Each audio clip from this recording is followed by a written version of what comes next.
I'll play a commercial.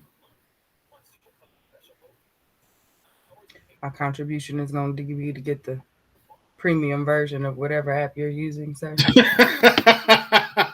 Listen, No more commercials in 2021. I'll happily pass the collection plate for that go for it. business expense. Everybody get up on the dance floor and go and go and go crazy and go crazy and go crazy and go crazy.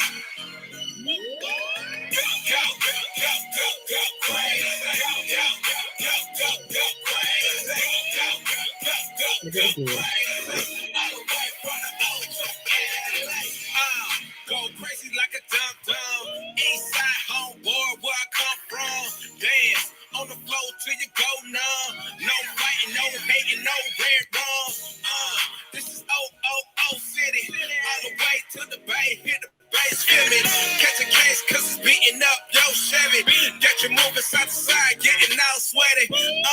Make it work it, work it, work it out. Turn the volume up loud. This a draw crowd, make it all shout. Go, go, go, go crazy.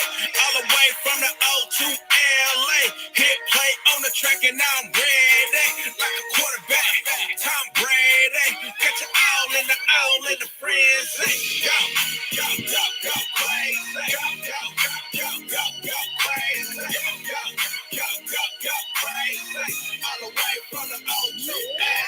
Go, go, go, go, go, go crazy. Go, go, go, go crazy. Go, go, go, go, go crazy.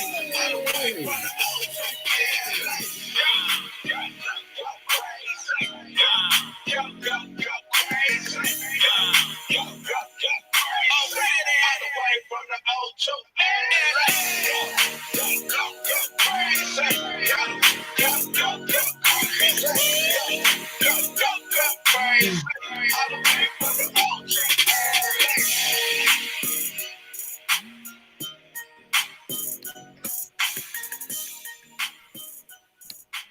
What's going on, family? What is going on? It is 8:03 on this beautiful fall Tuesday, and it is time for another Scoop Show. We are so glad that you have taken a minute or two. You have decided to give us a few minutes of your evening and chop it up with us for all this good conversation that we have on this here agenda on tonight. Okay. If you are new around here, there's just a few things we need you to do for us, to come on in, break the ice, get acquainted. When you come over to your people's house and there's new people in the house, you got to come on, hey, this is such, such, this, such, such. This is the part of the time, okay? So to do that, we would like for you to please hit that comment section and let us know what city are you repping on this evening. Just drop your city, state, okay? Let us know where you're repping from. We'd like to know just how far and wide this here show goes on a week-to-week basis, because we do a lot in the background. We meaning when there's a lot in the background to make sure that this show reaches and teaches the target that we need to be reaching and teaching. Okay, so to do that, you got to go ahead and drop that city and state, so we make sure that the people in your neighborhood get this goodness on a week-to-week basis as well. Okay. After you do that, if you would, please hit that share button. Let those people that we're trying to reach know where you are on this Tuesday, okay? Go ahead and hit that share and say, hey, y'all, I'm checking out. I'm headed to the scoop. Join me, okay? Invite them to this here podcast because it's going to be a good one. We've got quite a bit to talk about tonight.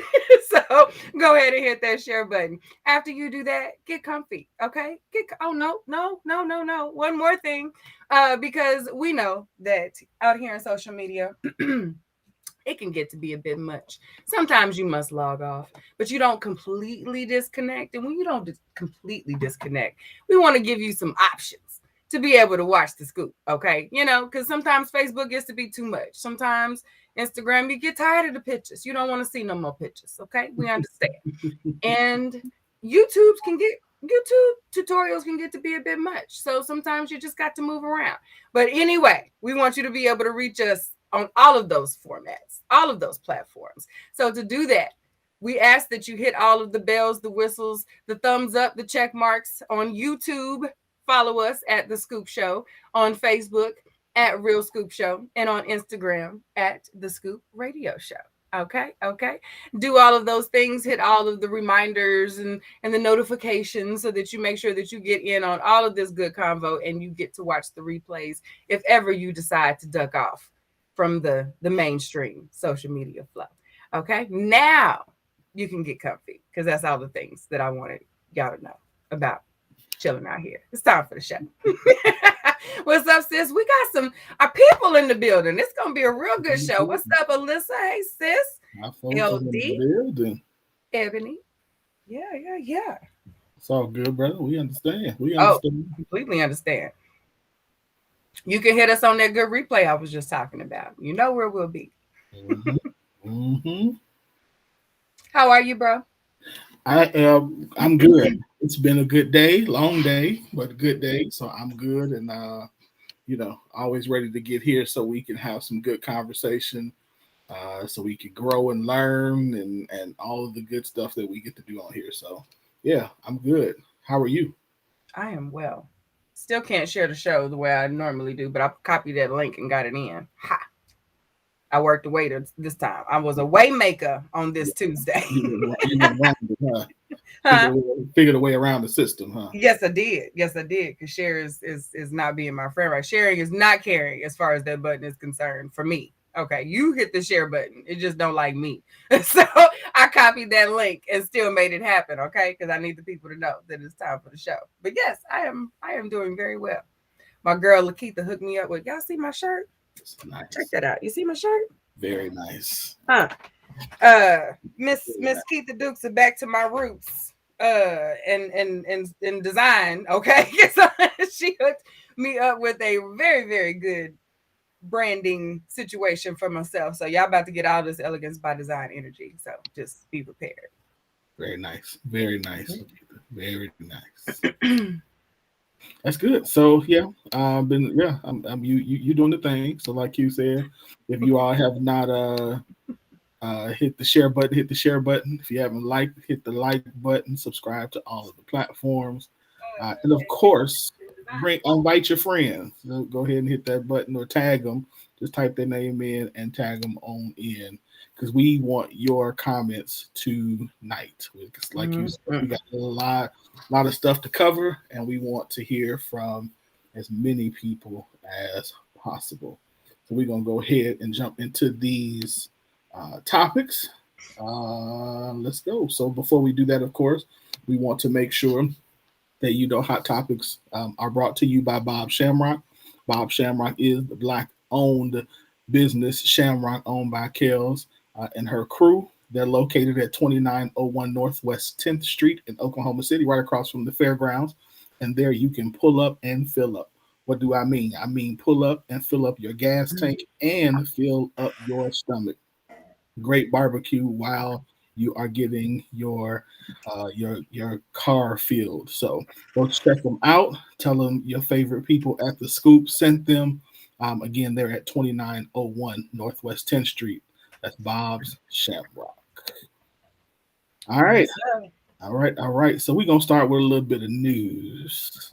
We had some stuff in the news that kind of popped off, and let's talk about that first. First up, our Pied Piper was found last week guilty on 9 counts. So Robert Kelly was found guilty again on all counts and of sex trafficking and it just went that quick. Forgot what the other one was, but 9, and now it will be sentenced in May, and he could face anywhere from 10 years to life in prison. This does not include. This is just the New York trial. So as I read through this, there's also the Chicago trial that's still coming up, and then there's one other one. I can't remember where that was, but there's another trial that's coming up where he could get even more time for those. So yeah, so Robert's guilty. Mm-hmm. Yeah, I got questions. So let's start with Q. What's your thoughts? Bye. Like, we knew this. We knew this was coming. I don't feel any kind of way about this. Bye. I don't I don't I don't know why every time something happens with this case, we continue to debate it or act like now all of a sudden everyone feels some type of way. We bring this up often because there's often something new to discuss about this case. Mm-hmm. But I mean, like, this isn't this outrage or this frustration or this I'm not listening. This is not new. It isn't new. And I'm over the deflection of the whole, well, we can let the people in our neighborhoods go, so I'm not going. That is the dumbest ish in the world. Mm-hmm. It's stupid to say that because I let such and such go, or because we don't call out such and such, that we can't say that we not gonna rock with such and such. Call them out and him out. Like, what's wrong with your lips with the people around the corner from you? Well, I don't understand. That ain't the flex that we think it is. Like, what are we even saying when we say that? Bye. So Bye. bye, I ain't posted about this. I ain't commented about this because I've talked about this for years and years and years. If you know me, you know how I feel about this. Bye, Arkel, and those who still defend this with that stupid ish. Bye to you too. Because that's not even the argument. That's not even what people are saying when they say they're not listening to him anymore. If you're defending it to that degree and that is the defense. Okay. Like, you don't argue with, like, what am I gonna say for people with that thought process? There is no argument for that. So I'm not. It was racketeering, acts of bribery, and sexual exploitation of a child, along with charges of sex trafficking. That's what it was. I think the New York Times, this particular New York Times article, asked a very good question. Like, it really said, the question that it asked was, what took so long? Like, what really, if this was something that we've known for decades, what took so long for the justice system to do anything about it? And number two, what does this say about the music industry? And I thought that second one especially was a very good one, because I really, I always wondered why, like, if this was something, like, did anybody say anything, or did they really not care? Because no, they got paid. Care that they didn't care because they was doing their own thing. It was rough. Every last one of them. That's where all these the what do they call it, behind the musics and the exposés that they do after the fact. Everybody in the game during that time was going through something. That is the game. That is why everybody says, hey, you got to think before it ain't all this cracked up to be. That's why you see it, like, that is the music. It says a lot about the game, but we've known these things. None of this is new. None of this is new. Yeah. In another article, somebody says there is no morality in capitalism outside of profit. And I'm like, yeah, that's about sums it up right there. That about sums it up. As long as he's making y'all a whole lot of money, then we'll overlook it. In this same New York Times article, they said that that one of the reasons that they believe that it took so long was because of who the victims were. That because pretty much all of his victims were young Black women, everybody pretty much turned a blind eye. And I'm like, including us. Yeah. And I'm like, it took us too long to get really serious about this. And I think only because Me Too and the uprising of women saying what we will and won't deal with and all that other stuff, the timing was right for them to continue through, even when we decided to be quiet about it. But our community has known about this decades ago. But every time someone even begins to make noise about it, we shut it down.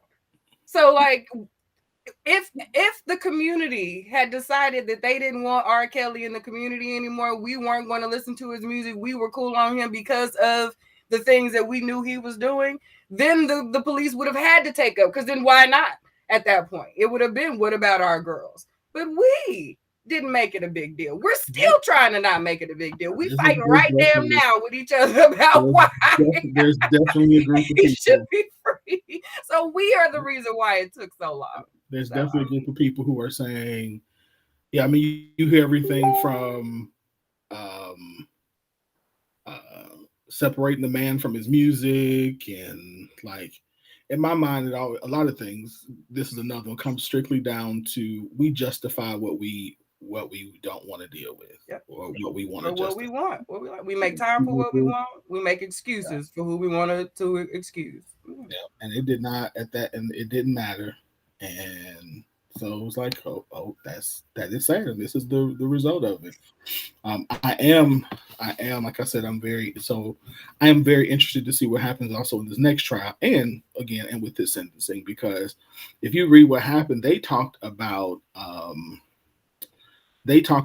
how the layers of things that he went through from the part of our system that says he cannot.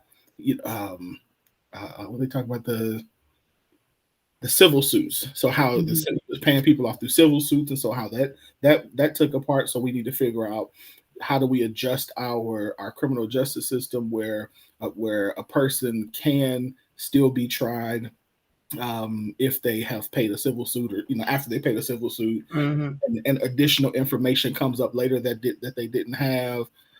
So it was a very good. Um, this New York Times article was actually very good and thorough. I And have to read it. yeah, I appreciated it, and it's like a couple of them too. So it was like, yeah, you could tell, yeah, yeah. And you're correct. We actually do, and Tom and James is correct too. This we definitely need to have a conversation, and we're having this conversation for those who don't know, because this is Domestic Violence Awareness Month. So Mhm. we do need to have conversations about, and not even conversations. We need to just have the courage to call out, cousins, aunties, uncles, Yeah. and things like that who've done the same thing, and not allow that to be a space of shame or a way that something that we hide. But the reality is, we have to protect. We have to protect one another. We have to protect women better. And I don't care if it is your uncle. I don't care if it is. Children Yeah, better because it I was don't- men and women. I mean, little boys and girls. yeah, Just yeah. us Protect, protect period. each other. We Yeah. got to take period. Yeah. So Mhm. we just have to do a better job um, across the board, and no one is immune. Let's just be like, no one gets a free pass. If you do it, you gonna get going to jail, whatever Mhm. yeah, be whatever you gonna get You're out of there. it, and we're not gonna pretend like you did. So yeah. Um, see, Alyssa says thoughts about time. Yeah, pretty much. Mhm. Pretty much, James. Is definitely a conversation that we need to have as a culture. Too much of this type of stuff going on, and ain't nobody saying nothing. Agree. Thomas, what's up, man? He says, sad day, but the reality is he bought on himself by choice. Terrible, terrible, but bad choices. Yep. Absolutely. Absolutely. So, yeah. And I mean, I don't know if you saw too that, like, when they did the racketeering thing, all of the people in his camp started flipping real quick. They was Mhm. like, hey, I'll make a deal. I'll tell you Yeah. whatever y'all want. 'Cause I Like, mean, he's broke. This has been a long time coming. I'm surprised he had that many people still standing with him at this point. I don't know. I don't. I think he was still I getting. haven't been following it very closely because he was pretty much done for in my mind a long time ago. I was waiting on them to be over with it because I'm tired of what's happening right now. The things that we see that come up whenever a newness, a breaking news and the R. Kelly thing. Like I'm ready for this to kind of like get him sentenced, let him go on and get so we can do this one more time. And then maybe we can go back to the business of taking to actually finding the uncles and the cousins and Yeah, the people in the neighborhoods, and maybe next time something like this happens, that won't be the defense, because yeah, it absolutely. seems like everybody was just waiting on him to go, so now we can just relieve the neighborhood of the local molesters or something. I don't understand. Like, was this gonna give them permission to now say something? Like, we just gonna let them go? I don't know, because I mean, clearly it ain't. Because we still defending it, but nevertheless. All right. Yeah. Let's talk about the Smiths. Lord. It's been a very so both the Smiths have been in the news over the past week. Willard confirmed for Willard confirmed for the people that he was not the only one who stepped out of their marriage, and that he had thoughts about um, dating other people, specifically Halle Berry and I forgot the other lady's name, who he named. And then he talked about how he thinks, that's it's okay to want that, but it's just not okay to do it. But then Jada never really wanted a traditional marriage, and so yeah. And then it comes out a couple of days later that once again it resurfaces this accusation of another. And I love how they use entangling, entanglement. Jada comes out with another entanglement, or was accused, excuse me, of another entanglement with one of the members. I forgot his name, but I know he's deceased. Of Chris I Cross. believe it was Chris Kelly, I think. And so, Q, I'm gonna say this. I try not to monitor people's bedrooms. Mm-hmm. But what I don't understand is why does Willard and Jada continue to let us into this space? I don't know. Like, y'all know what's gonna happen. Mm-hmm. Are we like what are we doing? Why Yeah. do they keep bringing this stuff up and talk? Now I guess she probably didn't bring up this accusation, but like, No, Daz brought up these accusations. Is how yeah. this came back alive. Yeah. But why do they keep letting people into that part of their life? Bro, I'm not really sure. I don't know why they keep doing it like this. And these little trickles of information. If they're going to talk about it, if they're going to, and again, this is us third party outside looking in type things. But again, they brought it to the public. So this is what we do here. So I think if they're going, I don't like that they keep giving us these bits and pieces of what it is, because if they have an open marriage, they need to, they have a wonderful platform. They have set the tone and the platform. Like, we know. It's so been now we just for years. Just, you know what I mean? Like, tell us how. Like, what is this? How has this worked all this time? Because now we know, like, the people have put enough pieces together. So now they could really do something good with this. But now this just is starting to look like a bunch of BS, because I'm a person that even can understand and has in the past, like we got previous shows where we've discussed the things with them before. Like, I'm often willing to see where they're coming from. Even in this, I can kind of see without reading this whole article, the full article or whatever, know what he's trying to say. But I just think, damn, just sit down at the table and just have the conversation and do a little special, do a couple episodes or whatever where y'all can break it down, get people comfortable, answer the questions. You know what we need to know, because this is just stupid to me. And I'm pretty sure it's starting to wear on the people. It's not getting the shock and awe, the clicks, the interest. People are not as excited about this as they once were, because the plenty of times before when we talked about the entanglement would have been a really, really good time. Perfect time. It would have been able to open this up. You know what I mean? We had the little extras. What was the other thing? What was the thing? Outside of the entanglement? Yeah. Is this the next? No, they've been back for something else before even this. And I'm like, what are we even? Not about their marriage, though.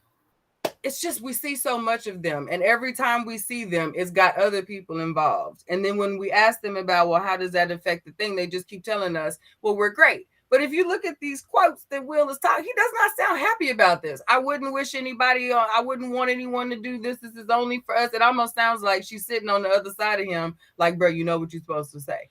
So now I'm wondering, is this really as mutual as it's supposed to be? Because this does not seem like a man who is on board with the openness of this relationship. Willard sounds to me like, thank you. That's what it was. It was Tupac. You're right. Willard sounds like a man who is trying to protect his wife by saying this kind of stuff. Yeah. Like he's down with something that he's really not. That's what it sounds to me. And if that's what you're doing, fine. But then again, but do it well. If you're gonna throw yourself on your sword, throw yourself all the way on the sword. And it just looks really strange that you're having these that you're saying this, but you're throwing it back on her.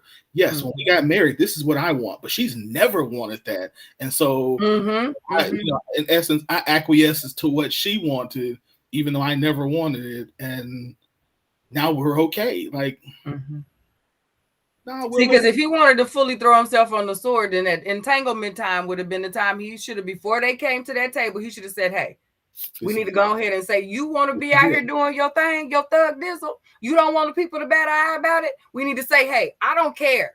If you see her out there, we good. Don't worry about it. So they don't even bring it up every time. You know what I mean? But to him, when the rumor was what he was doing, her response was, because I remember I thought, wow, she said, I trust him to do whatever he's doing, and knowing that he can come, that he's going to be come home. At least he's going to come home.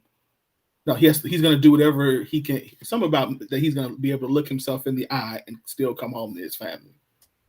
I was like, yeah, say something like that. I was like, we ride together, we die together, bad marriage for life. Like, all of that just sounded like, help me when it all came. Now, when you put all this stuff together, these little bit, I'm not as convinced. And I really, really like to rock with the Smiths. I dig them. I think they really have the opportunity to show what this could be like. But that only works if two people are actually in agreement with the lifestyle. I'm starting to question if he's in as much of an agreement as this is just, like you said, giving her the freedom to live the life that she wants, and he just gets to be there when he want to, I don't know. I'm starting to not understand this more and more. Yeah. And you're right. I think the people are sick of it, which makes me wonder too. It also makes me wonder at times, because we're dealing with Hollywood, and we're like, is this one of them? I feel like I'm being Kanye here. Like, y'all trying to do something to stay relevant and get yourself back in. And like, it gives that hint off too, because again, if this was something y'all want to put to rest, you've had 20 plus years of people speculating that this is the type of marriage you have, and you haven't said anything, or you keep inching out little by little pieces of it. Just say it. Like, all right, we know. Like we know, okay. And when they say it, we're gonna be like, duh. We know. They said. No, they finally said, remember? Like, and keep it moving. Like, no one's gonna really, no jaws will drop at that revelation.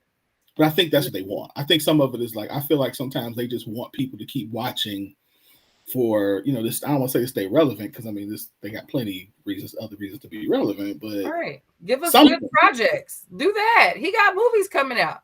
Like, he's got he's got projects. Jada, find you some business, sis. Get you something. Get behind the camera, back on the stage, and do something. This is not it. I'm not impressed with this. I'm just like, why y'all keep talking about y'all? Yes. I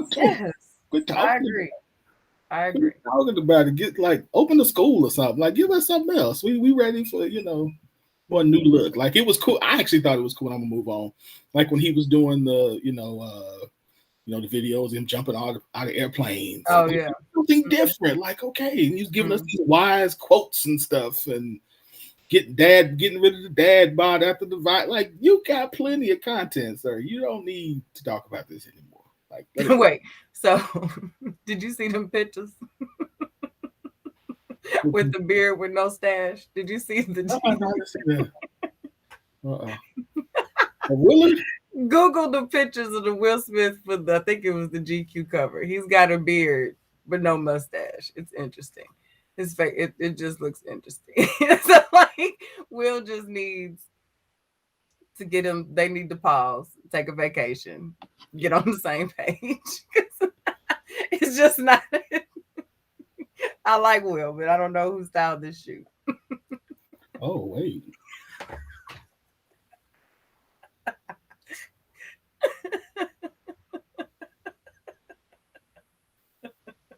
Y'all Google it. Yeah. Oh my goodness. No. Yeah. Was he serious? He's having a crisis. There's some things going on that we need to know about, y'all. Other side, yeah. Yes. Oh, okay, well, it was a couple of them that were like doable, but the majority was not doable. We've seen much better photo shoots. I'm intrigued. What's this? Child. Yeah, all right, Willard. Yeah. All right. You need to Yeah. get him a girlfriend. I don't think he wants one. Alyssa, I don't think he wants one. I think he wants a regular traditional life. Hmm. I think my honest opinion is I think that what like he's pushing.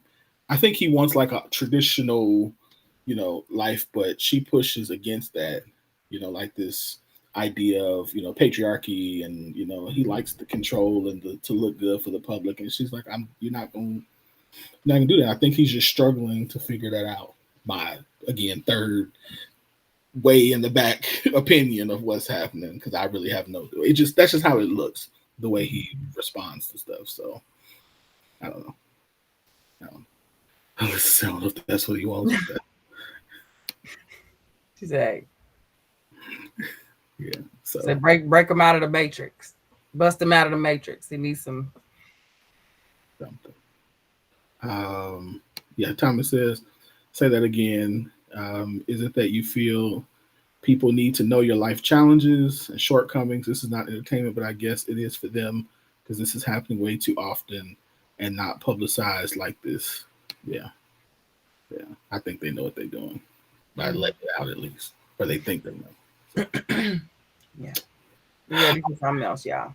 all right, Give us a movie. Give us a movie. it's coming. He's gonna be Serena. He's Serena Williams. Dad. He's Richard Williams. So we're gonna Oh see. yeah, yeah. And that trailer looks good, actually. It does. It's very good. Mhm. All right. So the question is, do you think issues like this will ever be addressed equally, or will they continue to be glossed over? So the tweet, it says, I recently got an abusive relationship. She knew darn well I wouldn't hit her back, and she took advantage of me. And there's several pictures, different pictures of men who are have those different cuts. One in the bottom right has cuts and scratches all over himself. So again, the question is, do you think um, issues like this will be ever addressed equally, or will they continue to be glossed over? Dad Zone says the silence around male abuse is scary. It happens. It's wrong. It needs to be spoken about. Mhm. So I guess we'll start with the first one. Do you think issues like this will ever be addressed, or will you think they'll continue to be glossed over? No, not equally. And I don't think we'll gloss them over. I don't think they're really glossed over now when they're brought to our attention. The majority of the time when you see posts like this, or when you hear of a man being abused by a woman, especially women, are like, well, no, like she shouldn't be. You know what I mean? Like that's not how that's supposed to go. Like I think in general, society is ready for women to start being held accountable for these types of things. I just don't think it will happen equally because of all the other stuff that layers on top of why men don't come forward with being abused by women.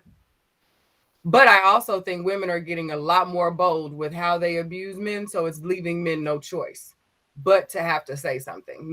Women are becoming more and more of like a higher level of violent than I think as we've seen before, as outright as we've seen before. So, and it's happening younger and younger. So I don't think it will continue.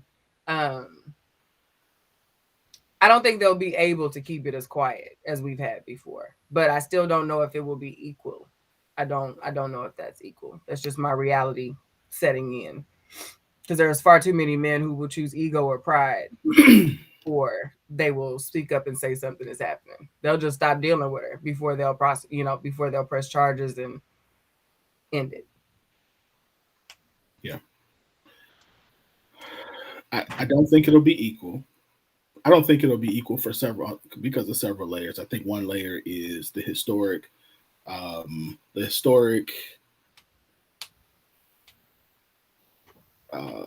what's the word I want to use? The historic way that men in our world have been seen to always be the aggressor. Mhm. And so I think because we have as much history as we do, that on some level we feel like men can't be abused. On another level, we feel like, because we are physically stronger, typically physically stronger than women, that in a situation like that we should be able to stop it. So something is wrong or he's weak. Um, on that level, then there is the level, like you said, of pride. Like I think there's a pride with coming forth, and I think also because like right now we have organizations that are loud culturally when a woman is abused, but we don't have those. But I don't think we look at it from the perspective of we don't have those because historically it's usually men that are the ones that are doing, the abusing. So yeah, I don't think it'll be equal until we get to a place culturally where we just, again, just like talking about with R. Kelly, where to call out our cousins and uncles in that area, and this one where we're willing to call out women who are abusive just as much as we're willing to call out women. So it's like a fair playing field, no matter gender, no matter socioeconomics, no matter what. If you abuse somebody, this is what's going to happen. Period. Point blank. Um, so I think that's why it's not going to be equal. I do think we're getting better at it. I will agree that we're getting better in terms of women calling out women for and agreeing with men, but I don't think that we'll get to a point anytime soon where we A, see these as equally, or B, treat these as equally. No. So I just don't see it. And that is sad because just like young girls need to be protected, so do men. Especially, if we're still teaching, I still teach this, I tell my son, like, you're not to hit girls. So, but now, it's almost like you have to, I adjusted to say, you don't hit girls, but you do defend yourself. So, I need you to not aggressively be going trying to fight girls. But if a young lady is putting her hands on you, then you are not to stand there and allow yourself to be hit, be abused in any kind of way. You do what you need to do to get yourself, to a place of safety. Which that last part is something I wouldn't have thought to teach him before because it was just don't hit no girl. If a girl hits you, you just take it and you walk away until you realize that is actually contributing, could potentially be contributing to the mindset that says it's okay for me to be abused. So, Yep. It's important. And having a son and daughters, that's something that I've had to make sure that I've had to, we have a lot of equality in our household. We try and keep things equitable around here, within reason, because they're 3 years apart. Each kid is exactly 3 years apart, almost down to the month. So like we have to keep things age appropriate and all of that. But when it comes to lessons like that, I have to explain to them, you don't want some little girl out here fighting your brother. You don't want your brother to come in here with scratches and fight, from bruises and all that from some little girl fighting him, in the same way he doesn't want you coming in here with bruises and all that from some dude hitting you or, whatever the case may be. So like, keep your hands to yourself, because at that moment you become the random chick hitting some sister's brother.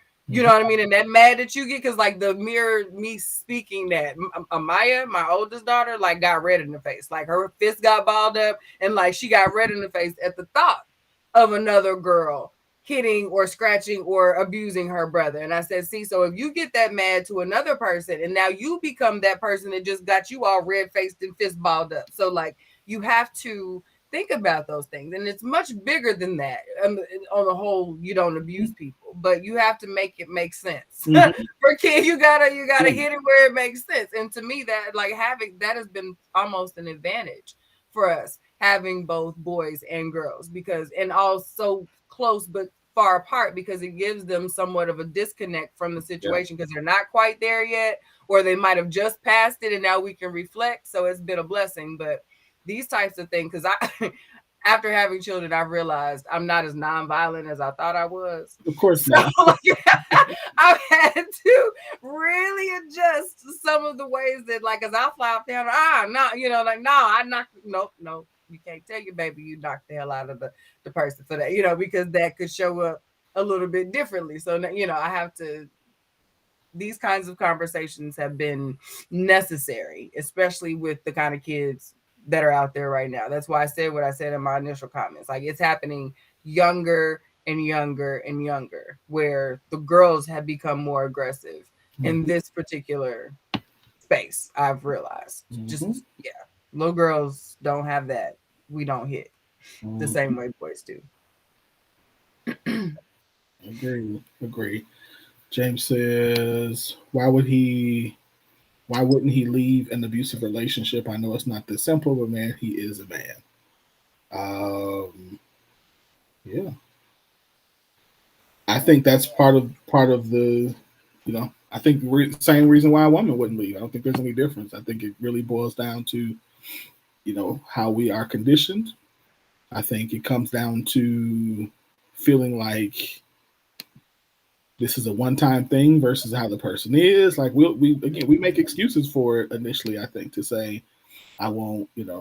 She was mad. The same exact reasons why a woman wouldn't leave the first time or a time a man. It's the same reason why a man wouldn't leave. There's really no difference. Your thoughts? I know. I agree.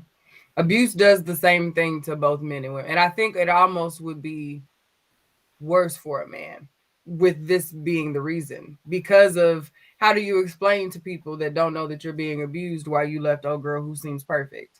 You know what I mean? Then you got to create a reason that's satisfactory for why you can no longer, because you might not want to tell people, but dude, like, you know what I mean? Like, she tried to beat She mine, beat me. like Right. she, She was. yeah. What does that say about you? You Mhm. supposed to. You weak. Yeah. It's. Mhm. It's So that becomes you almost emasculate, you're emasculated multiple, like, from her, and you do it to yourself because you try, I could see it being, it's hard. Abuse is abuse. So I think it's abuse does crazy things to your mind. I think that we have to also add. I think the one thing we also have to think about is like when a person is violated, an abuse. We have to think about it similar to like it's a violation. Mhm. And when that happens, you don't always like, I don't want to use the word think properly, but your mindset is not initially like there right away. Yeah. Like, it takes time to recover, to process what's happened to you, and if you process it the wrong way, then again we see you can go for something like Stockholm syndrome to so again to blaming yourself, to saying again there's a lot of myriad of responses that can happen to a person. And so I think it's yes, I absolutely agree. You know, you should leave abusive Mhm. relationship. But again, Mhm. same thing with the woman if you're in an abusive relationship. But it is difficult. It can be difficult. So everyone should keep their hands to themselves. Women also need to be taught not to hit men. Absolutely. Facts. Facts. Absolutely. Mhm. Absolutely. If you ain't putting your hands on me for something now. Anyway, I digress. That's different. We ain't talking about that. We're talking about abuse, abuse. Like that. Right. Other than that, double, Yeah, yeah, yeah. Hold on double, now, Pastor. Hold on. hey, listen, Pastor wants some need love too. So. No, I'm just saying, like, hey, consensual is different. Consensual love, right? Consensual love, right? Yeah. Absolutely, absolutely. Listen, let me scroll back up. Did I see Keith Turner? I did. Let me hush my mouth because next subject we gonna move on. Wait, see where you at? I ain't He see in it. there. He out here. Let's see. All right. So Jesse posted this one. He says, when I was married and the kids were home, I would get up at 5 a.m. on Saturday morning just to enjoy the silence. Fella, is it true? We want to be alone, but we don't want to be by ourselves. Ladies, I dated a woman who couldn't understand why men do stuff they don't like or want to out of love. Is this concept really okay? Thoughts?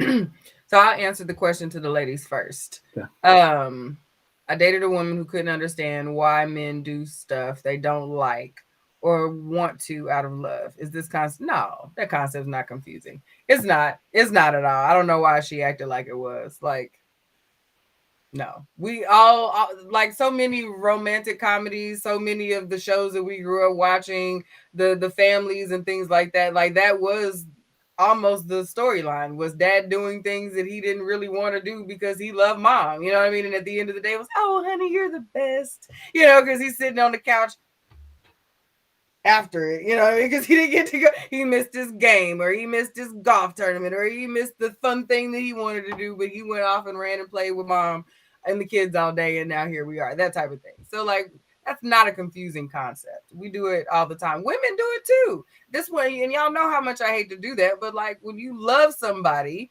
you do things. Not every action that you take is one that you're just like, oh my god, yes, I'm gonna go do that. Yes, like that's not how love works. All the time. That's not how love works. But I also want to say that I too wake at 0 dark 30 for these very same reasons. I think if you are just a person who needs alone time, that's a part of your personality. If you need that reset, that get your mind ready, that, you know, I don't like to just have to jump out of bed and go. Like it's rush, rush, rush. Like that, I will not have a good day if I don't get my quiet, my silent time. That's daily. I could not wait for Saturday for that to happen. I couldn't have a crazy Monday through Friday and then Saturday be my only I get to wake up in woosah time. Like that would not make a happy me.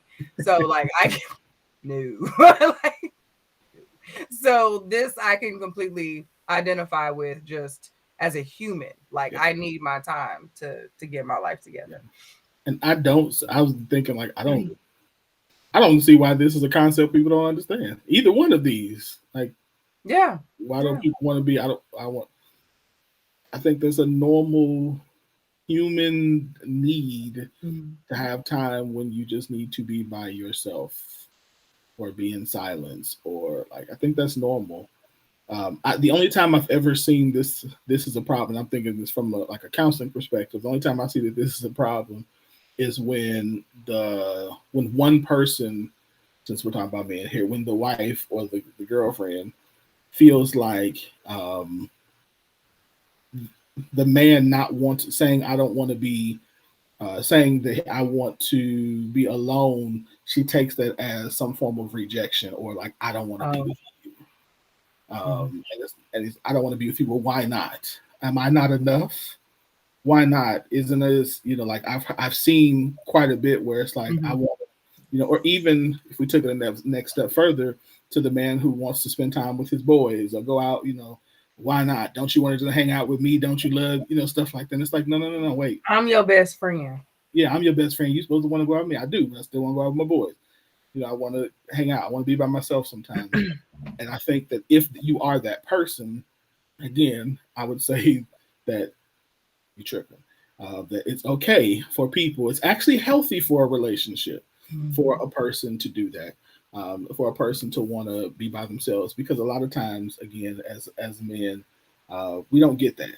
A lot of times as men, and we go from, you know, work to whatever we have to do at home to family, and so a lot of times we get in it. And I'm not suggesting women don't do this either, but as men, we get into this, you know, hamster wheel of getting things done that sometimes we just need to stop and sit down and rest and relax and do nothing for a period of time. So there's nothing wrong with this. It doesn't necessarily mean he doesn't like you or want to be with you or is not in love with you. It means sometimes he just needs some time. Just like you want to do something that's cathartic for you, like go shop. You know, typically it's like, you know, go shopping and go with your girls and sit on the phone and talk. Sometimes we just want to sit there and shut up and do nothing. Shut up. But yeah, you're right. That's seriously my, you know, we say it in the church world, we call it, you know, Sabbath. Like and on Friday, you know, on Fridays, like y'all don't bother me. Don't bother me on come Friday morning, because I'm not answering the phone. Yep. I'm not reading nobody book. I'm not preparing nobody sermon. I'm laying on the couch usually, or in my bed watching Netflix, and taking naps and doing nothing. I don't want to talk to nobody. I don't want to say no. Don't ask me for no help. Leave me alone. No counseling, I'm not nothing. talking to nobody. I don't know. I don't answer the phone. Excuse me. Sometimes I won't answer the phone for my own mama during that time because I need a minute, and that's okay. I'll text her and tell her I'll call her back. But Mhm. but yeah, I mean, that's my moment. So usually for me, it's Friday. Friday mornings. Sometimes all day Friday, but typically. So I think we all need to do that, and my life is much better for it. I'll tell you that. I'm gonna get my time. I know my life is much better for it, as do my family. They were like, "You need a nap." I do, and I'm going to get me one. I just need to be still. Yeah, yep, a couple naps. Mm-hmm. Yeah. Some Fridays I literally lay there and I wake up, watch something, make myself breakfast, go back to sleep, wake back up, watch something else, fall back to sleep.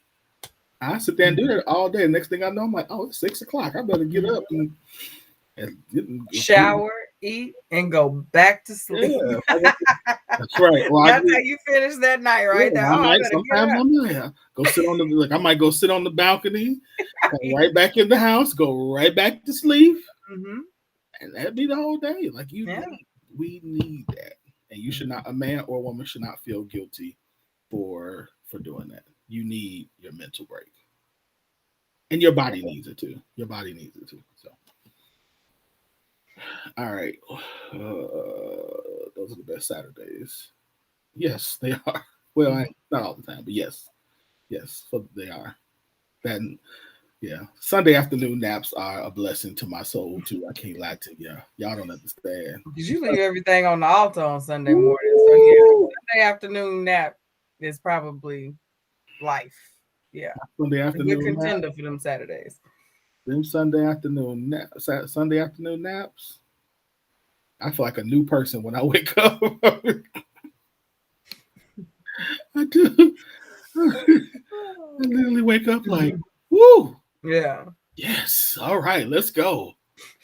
Iron your clothes for the week. Look, Set and 'em home. don't let me eat some good chicken before or something. Have a good breakfast.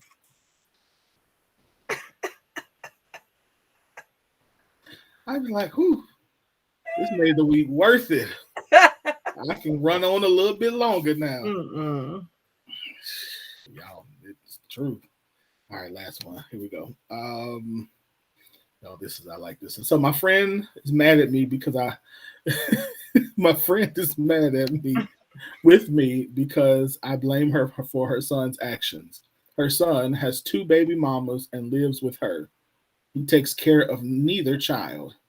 How you let a grown man live with you and buy sneakers and don't take care of his kids? I told her she is wrong for letting me take. Excuse me. I told her she is wrong for letting him stay there rent free and not taking care of his kids.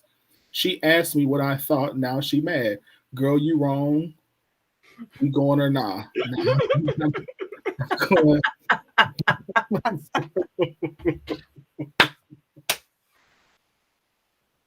No, really. I started cracking up.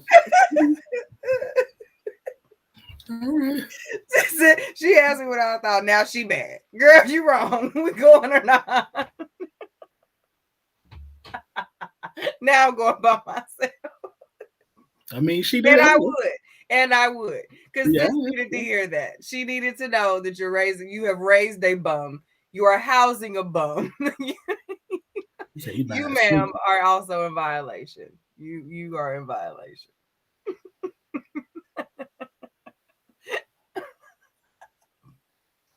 Now I'm going by myself. She said, girl, you wrong. We going or not? This is like an inbox broken down for the people real quick. She summed up an inbox exchange real fast in that last paragraph and made it cute for the people. But I know there was a lot more going on in that last paragraph than what she just gave to us. But yeah, this is pretty. Your homegirl did some trash parenting right there, ma'am. She's harboring a fugitive of fatherhood. This is funny. Yeah. I think my thing is why you ask if you didn't want to hear the truth. Agreed. Or at least her truth. Let me say that. Mm-hmm. Mm-hmm. So you asked, she told you her opinion. Did you expect her to lie to you? Right. I want to know what they were talking about before this that made her ask her that. Like, what had happened that made her ask her, is she wrong? Or like, what part did I play? Did I play a part in this? Right. Because that's not something you just randomly ask your homegirl, like, while y'all chilling having wine. Am I a bum? Because my son's a bum? Like, like what? I have yet to become that drunk where I've been in a certain situation at girls' night where one of the random mothers has asked something random like that without prior situations happening, because that's a heavy question to ask somebody about your child, we knowing what that means, like, but hey, she got a real friend, told her the truth, she needed to hear it, because some folks have been like, girl, no, them kids gonna do what they gonna do. Don't be that friend, by the way, because them kids ain't gonna do what they do. Not in my house, they not with two baby mamas and kids that you're not taking care of. You won't.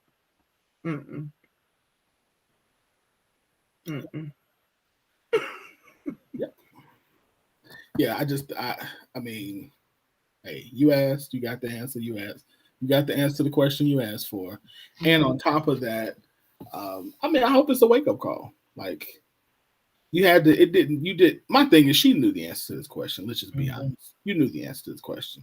Because at some point you knew, like, you looked at your situation and you knew enough to ask the question, which lets me know in your mind you were already questioning. And like, obviously we don't know the age of the son, but whether he's 21 or whether he's 41, to not be taking care of doing anything for your children and buying sneakers, staying Janice. staying in the house rent free and not taking care, like, but you still have money. And I think she's insinuating that she's buying expensive sneakers as well, and probably out here looking nice and driving, that kind of thing. So if that's the case, she knows. She knows. Hope you enjoy by yourself, Miss Janice. I'd be chilling. I actually, again, I hope this is a wake up call. I hope she says, "Man, I need to do something different because I can't be out here having my gotta do something different." Yeah. So that was kind of whack of her to be that kind of mom. Yep. What's up, sis? How you doing?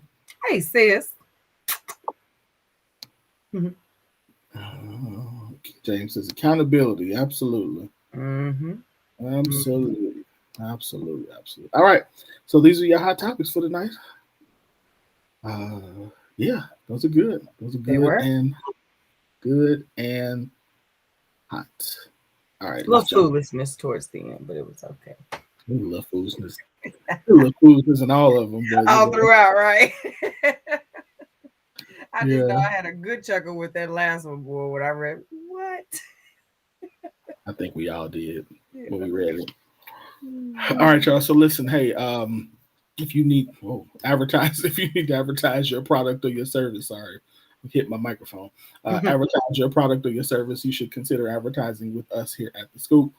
We've got packages that fit all budgets and needs. So if you need your project, your book, your party, your event, your service advertised to the masses, then you want to get with us. Email us at globaldriveradio@gmail.com. Global Drive, let me say that slower because that was quick. globaldriveradio@gmail.com. And we can get you more information or talk to you about a package that fits what you need. Speaking of which, I listened to myself today. I don't like listening to myself preach, but today I listened to a video of myself and I talk faster than I thought that I did. And I was like, my dad has been saying that to me for months, like, you gotta slow down, slow down. And I'm like, what is he talking about? Mm-hmm. I listened today. I was like, why am I talking so fast? I just completely. When it's something that you're passionate about, yeah, it gets fat. And I'm the same way. Some feedback I've gotten since forever. When I was in Toastmasters too, that was something that I was told, like, you have to slow down. You tell me that when I send you Yeah. stuff that I record. Yeah, I tell you all this. Tell me Slow to slow down. down. Slow down. Yeah. So, but you don't get that. You don't really hear it until you hear you doing it, and you're like, Mm-hmm. okay, Mm-hmm. now I get what they're Yeah. And saying. I thought I had a very slow cadence. Like that was the wow, when people said it, I was like, what are you talking about? I have a naturally slow cadence. But then like I said, when I listened to that today, I was like, no, sir, no, you don't. That coupled with your vocabulary, you have to think of some of the words that you say, Right. and then how fast, what speed that you say them at. I'm Right. Right. whoa. Right. You do want to whoa. Okay. So yeah, so I learned that was my learning for the day. Anyway, so tomorrow at 7 o'clock Central, 8 o'clock Eastern time, y'all join me and Q on Clubhouse. Y'all, our Clubhouse conversations have been insanely good Mm-hmm. since we started the Scoop on Clubhouse. And tomorrow we are talking about friendship. Mm-hmm. We're talking about friendship and the hold on, like what's the exact topic? Well, we It, got a layered topic on tomorrow. it's about should we have opposite gender friendships when we are in committed relationships. So tomorrow's clubhouse is should we have opposite gender friendships when we are in committed relationships? And like you said, it's layered. So we got a ton of follow up discussions within that we're going to have. So what do healthy boundaries look like? What do we do if our partners don't agree with our opposite gender friends? So and so on and so on. So y'all make sure you all tune in. Again, it's at 7 o'clock Central, 8 o'clock Eastern time on Clubhouse. And if you don't follow the Scoop on Clubhouse, you can simply go to Clubhouse, search the Scoop on Clubhouse, and join the club. So that way you get notified anytime we go live. So, and we usually go every Wednesday at the same time, 7 o'clock Central, 8 o'clock Eastern time. So if you're not on the Scoop, if you're on Clubhouse and you're not a part of the Scoop on Clubhouse, join us tomorrow. We got a good panel as well. So it's not just me and Q, it's me, Q, and I think it's me, you, Donnell, Jamie, and I think Darlene. So Okay. Androids are allowed. That's why Q Yep. is on. Yep, Androids are allowed on there. So if you need We can't use that anymore, sis, because yep, I'm out here. if you need an invitation, let me know. I think I have two. So y'all join us. It's really, really, really good conference, and we do open it up for everybody to talk at some point. So yeah, so y'all join us at 7 o'clock Central, 8 o'clock Eastern time on Clubhouse. What else we got? Oh, Hey, we got Tay, Shaquita. Hey, ladies. what's up? Sugars. Uh, hey, inbox me because I'll forget, please. Here you go, Kim. Oh. Oh, I hit it. Hey, y'all. Okay, so today we are talking about the Blocked and Beautiful Braid Bomb. If you were here last week, I did a quick little demo, and I will be just as quick today because I really want to get to our conversation.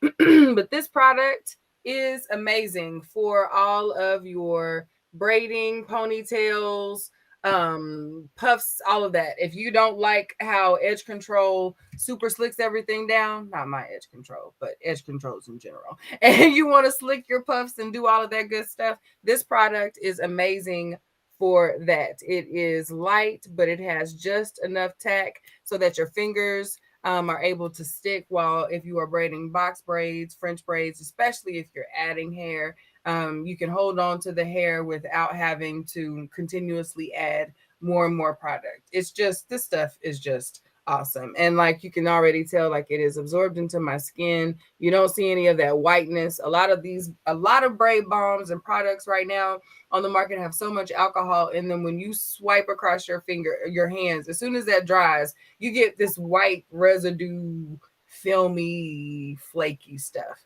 That does not happen with the Blocked and Beautiful Braid Balm by Elegance by Design. So please visit the website elegancebydesign.com, or you can visit the Back to My Roots Marketplace and pick you up some right here in Oklahoma City. All right.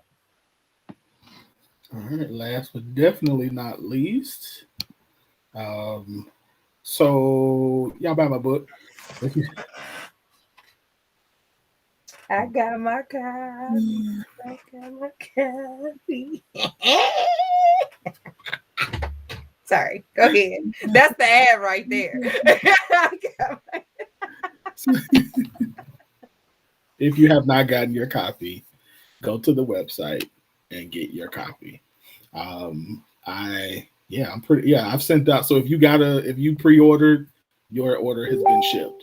So if you don't have it, you should get it within the next couple of days, unless you're Emily, who I had to mail it all the way to Canada, and hers to get there only the Lord knows. So, which was, by the way, the most weirdest thing in the world, because you got to fill out all these forms. I was like, it's just a book, man. It's a book. What you mean? It's Look at it. Flip the pages. It's in the book. Yeah. So, and I didn't get arrested this week. Almost arrested this week. So that's always a good thing. But yeah. So yes. So yes, Cicely is coming. I mailed yours out as well because I remember that. So yeah, all people who pre-ordered, they've gone out. So you should be getting them in today now. Yep. I got mine just today. I came from the mailbox and said, I was opening it, walking from the street. Hey. You didn't read it yet, did you? No, not yet. No. Read it I'm now. on vacation. This is gonna be one of my kick my heels up and give me my good cup of coffee. I'm gonna make a pot of coffee for this one. Yeah. Read the acknowledgement. Oh, okay. So you gonna have me crying. I'm gonna have me crying and stuff. I'm so excited, y'all. But seriously, like, no cap, as the kids say. Order the book, okay? Order the book. It's not a long read, because y'all like to tell us reading is hard. This is not hard to read, okay? Order the book, support your bro. This is good stuff. We need more of this. Yeah. I'm so excited for you. So proud of you. Congratulations. Thank you. I appreciate it. So yeah, I got I'm almost through all of my first 2 boxes. So I'm like, all right, it's almost time to order some more. Crack open. So y'all keep ordering. I'm gonna keep sending them. So all right, let's jump to this topic. Mm-hmm. Go for it. You got it. Okay. So for a couple weeks now, we have been trying to get to this. So I'm so excited that we finally had one post that kind of said what we needed to say. So a couple days ago, Win made a post that said, I'm going to go ahead and start with his commentary first. This is a truth we are avoiding while we are out here trying to be strong and protect ourselves. We miss the intimacy and grace that comes with vulnerability. Let's talk, family. And the post comes from Mr. J. Barnett, who goes by @KingJ_Barnett, says, Black men and Black women have to become vulnerable with each other in order to create more healthier and sustainable relationships. We've both been labeled strong through society, but our refusal to be weak with one another is stifling our healing. Just heal, bro. Just heal, sis. So, we've been tipping our toes in the water of how necessary it is for us to heal. We've had a couple conversations and even some jokes, to be honest, as it relates to what healing is, what it looks like. Why do we keep talking about the need to heal? Is everyone so broken? Now it's become a joke now. Oh, you need to heal. But, I know in the scoop that's a joke now. If you know, you know. And it's funny. But at the same time, these tweets, these posts are so on point as for why spaces like the Scoop exist, why we have places like Red Table Talk, why you have so many counselors and therapists telling people to get in front of someone to try and talk these things out. It's why so many people find themselves in places like all of the aforementioned, because we all have stuff that we're working out. We have things that are shared experiences, shared vulnerabilities, traumas, in one point or the other. All the boxes don't always have to be checked, but in lots of ways, we are experiencing a lot of the same things, but have not really figured out how to give the space to share them and then grow from them. Like we just get to stay in the shared place, the mutual, we're all here. This is what it feels like. But moving from that into a new thing has become kind of where we're stuck. And I think that's kind of what we're getting here. Like we need to get back to the moving out of this hurts to now this hurt past tense. Um, so what do you think, bro? Because this is so many sidebar conversations buttoned up into one topic. So I'm like, yeah, I think this. I think the way he put this is dope. Like this is the reality. I've been saying. I think we all. I use the analogy of. I think that where we are as black men and women, and when we're dealing in any form of relationship, is we're like two people holding a gun to each other's head. Like we are not wanting to pull the trigger, but believing the other one is, and so we just gonna sit here at holding this gun to each other's head until you know eventually somebody flinches and shoots. And we're just so defensive, we're so afraid. We're so afraid of vulnerability. We're afraid to show weaknesses. We're afraid to be the first one to move off of this defensive posture that we have. That and again, and I recognize the pain that has happened that has brought us to this point, but we've had enough time of saying we want to heal, we want to heal, we want to heal, to now it's like, because now we're just like hollering at each other and nobody's moving. You hurt me. No, you hurt me. You hurt me. No, you hurt me. You hurt me. And that's just like all we're doing. And so we do need to move to that next place of I hurt you. Okay.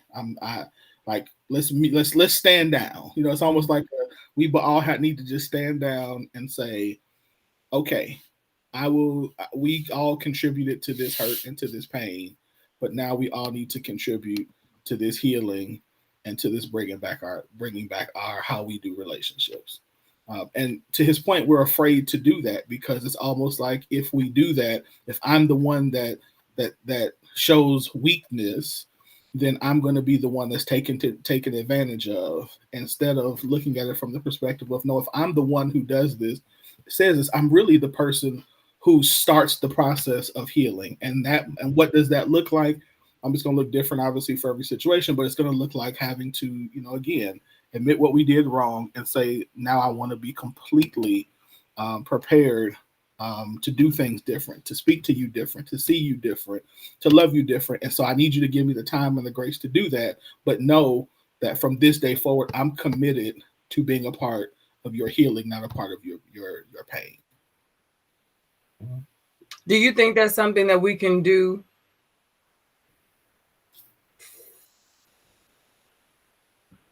Is that something that we can do together first? Or does that have to happen? Women go here, men go here, and then we come back together. I think on a map, no, I think we have to. I think we have to do it together. But I think we have to do it together in a way that also sees, because I think that for both men and women, one of the things that we say that we want to see is we want to see this as a man, women want to see other men hold me accountable. Mm-hmm. As a woman, as a man, we want to see other women hold women accountable. So it has to be together, but at the same time, there still has to be an element of it that says that I don't, as a man, and don't have to be the one to always point out when you, as a woman, are wrong. Mm-hmm. There's that part that does it, that you all do that with each other, but that I'm still given the space that if I say, hey, hold on, time out, this ain't right, that it's heard as well. So I think it has to be a collection of both. But I think ultimately it really has to be done together, because what happens and what has happened is that a lot of times we are misinterpreting what the other is saying because we're not talking to the other. We're just talking to other men, and men are talking to men, and we're all misinterpreting what you're doing. So we come up with these goofy responses to doing stuff like, hey, happy wife, happy life, just shut up and get by it, instead of having somebody there to say, no, that's not correct. You wanting to be heard is valid, but maybe try it this way, communicating with her this way instead of communicating with her that way, or giving her time, or what, like we need that. We need each other's perspective to help us hear each other better. I agree and then I disagree. I think it's timing for me. This is honestly one of the reasons why, because this is so important to me. This is why I think women being separated and men being separated to a certain degree to do some of this work among themselves is required before we can come back and have real conversation. I think the women keep saying, we want to see the accountability taking place, is because like we want to see that action happening. We all acknowledge that there's an issue. We need to see where there's something being done about it. And then now there's fruit of that. There's now these men show back up in a different way. These women show back up in a different way so that we can have a better conversation. So the reason why I asked you that, if we think we can do it together, because right now we are in such a place that we spend a lot of time doing the show me, see my. Mm-hmm. And I'm not willing, and I know you're not saying that either, but Yeah. I think not all men are traumatized to the point where they can't see the value in what women are saying and what women need, or what type of conversation needs to happen when we do all come back to the table. Mm-hmm. I'm not convinced that there is no women out here who understand what men are saying, can identify and empathize with the hurt and trauma that they've experienced to the point where they can come back and say, sisters, babies, Mm-hmm. beloveds, we are doing this part of this wrong. We need to do better. We need to work through our stuff. We have our things. We need to work through our stuff so that when we come back to the table, we can have dealt with those things. And now we can start to deal with our things. Because I think a lot of our stuff is we're dealing with personal stuff in the public that needs to be handled. That's a different type of healing that needs to happen before we can even have our minds set on the right type of public healing. So that's why I asked that question, because I do think it is a collection, but I think we're doing it backwards right now, which is why we're so frustrated. We haven't done that pre-work to hear each other. We don't hear each other. I actually can see that. Yeah. Okay. And here is the one thing that I think that doing it publicly brings that doing it as a individually doesn't. Is I think that part of the reason why we're in this space too is because not is that the cultural dynamic of how we deal with each other is a learned behavior. And when I say learned, I'm talking about like what we see on television, what we hear in music. Like there's elements across the board that that it influence how we think or support how we think. And so I think that those things need to be in alignment too, or those things need to be addressed, because in any area, like the squeaky wheel gets the oil. Like I think that's so if we're doing this work by ourselves, um, then I think that we miss out on the opportunity to have the cultural things aligning with what we're trying to do. Because even like we can think about it like this: like good shows that talk about stuff that's good, people don't want to watch that. But we run fast. We are wired to run fast to drama. Like we watch the ridiculous, stupid stuff, but then the stuff that's actually good for us, we like, whatever. I don't want to watch that. And I think those things. So so to your point, if we are going to do it privately, we still need to address that part of it, because to change a cultural dynamic is going to take a reprogramming of how we see each other, of what our culture says is acceptable. And when I say culture in this instance, I'm referring to Black culture. What Black culture says is acceptable, and how we treat each other, how we talk to each other, how we protect each other, how we love one another. Like all of those things have to be untrained, and it's hard to untrain it when every day, excuse my language, mama, but you listen to B's ain't S but H and S word to the mother F and D. You know what I mean? Like if that's what you grew up on, like we did, even though my mama didn't want me to, or if you grew up on, sexual healing, or that's, you know what I mean, or the stupid stuff that we are culturally taught. Like how do we unwind that in private about the other? Yeah, so that's the part that I think that I think we would miss if we do that. Yeah. No, and I agree with you. That's why I say I am in agreement with you that it does need to be a collective, that we've got to get it together where because there has to be space for the other to be involved, or else, it's one-sided already. I was just thinking that more so from the beginning of this, to say like there are things that are unique to men. There are issues that have gone through, there are thought processes, there are patterns, there are things that are unique to men.